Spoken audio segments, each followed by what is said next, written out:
ফেব্রুয়ারির প্রথমার্ধে ভোটের আপাত নিশ্চয়তা বিএনপির জন্য কিছুটা স্বস্তির হলেও আছে শর্ত পূরণের চাপ। বিচার ও সংস্কারের মতো বিষয়গুলো বাস্তবায়নের চ্যালেঞ্জ অন্তর্বর্তী সরকার বিএনপির ঘাড়েই তুলে দিয়েছে বলে মনে করছেন বিশ্লেষকরা। এক্ষেত্রে অন্য রাজনৈতিক শক্তির কতটুকু আস্থা আর সমর্থন মিলবে সে প্রশ্নের উত্তরও খুঁজতে হবে বিএনপিকেই। মুর্শিদ হাসিবের রিপোর্ট।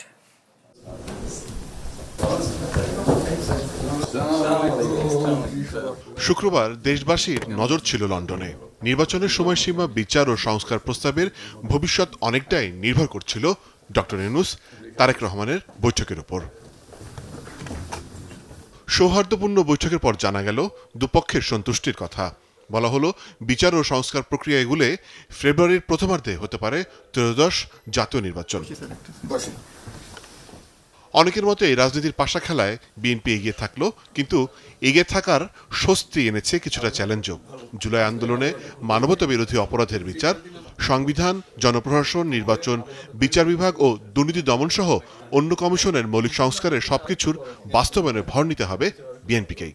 এটা তো শুধু নির্বাচন কেন্দ্রিক সংস্কার না, এখানে তো হচ্ছে গিয়ে সংবিধানের সংস্কার, এখানে হচ্ছে গিয়ে পাওয়ারের যেই ভারসাম্য আছে সেই ভারসাম্যটাকে পুনরুদ্ধার করার যে ব্যাপারটা সেই জায়গাগুলোতে আসছে।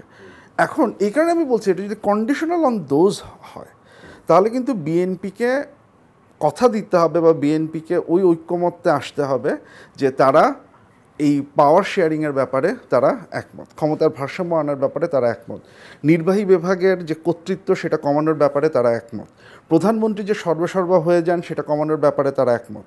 তো তার মানে হচ্ছে উচ্চকক্ষে আমরা যে প্রপোর্শনাল রিপ্রেজেন্টেটিভ, যেটাতে এখন পর্যন্ত বিএনপি নারাজ, সেটাতে এখন তাহলে বিএনপিকে তার অবস্থান পরিষ্কার করতে হবে, বলতে হবে কেন তারা এটাতে রাজি না। বিএনপিকে কিন্তু একই সাথে হচ্ছে গিয়ে বলতে হবে যে সাংবিধানিক প্রতিষ্ঠানগুলোতে নিরপেক্ষ নিয়োগ, যদি এনসিসিতে তারা রাজি না হন, ন্যাশনাল কনস্টিটিউশনাল কাউন্সিলের যে প্রস্তাবটা সংবিধান সংস্কার কমিশন থেকে এসেছে সেটাতে যদি তারা রাজি না হন, অন্য কোনোটাতে যদি রাজি হন, তাহলে সেটা কি, সেটা কেন বেটার, এই জিনিসপত্রগুলো তো বলতে হবে।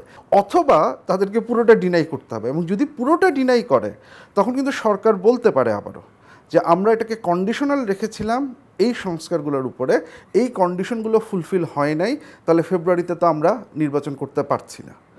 রাজনৈতিক ঘটনা প্রবাহে একটি বিষয় স্পষ্ট যে রাজনৈতিক শক্তিগুলোর সমর্থন ছাড়া বিএনপির জন্য সামনের পথ চলা খুব একটা মসৃণ হবে না।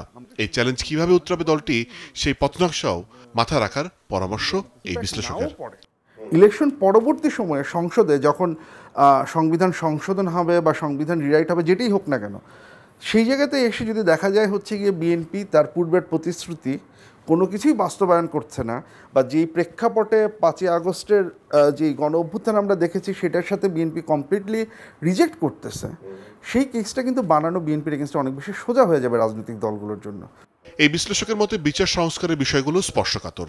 সুনিপুণভাবে এগুলো বাস্তবায়ন করা না গেলে শঙ্কা আছে রাজনৈতিক মতবিরোধ সংঘাতের রূপ নেয়ার। এই উইন্ডোটা যদি আমাদের বন্ধ হয়ে যায় তাহলে কিন্তু হচ্ছে কি আমরা একটা বড় ধরনের বিপদের মধ্যে পড়তে যাচ্ছি। মুর্শিদ হাসিব, চ্যানেল 24, ঢাকা। কিছু করতে চাই আপনারা, এই কারণে তো তখন কি হবে?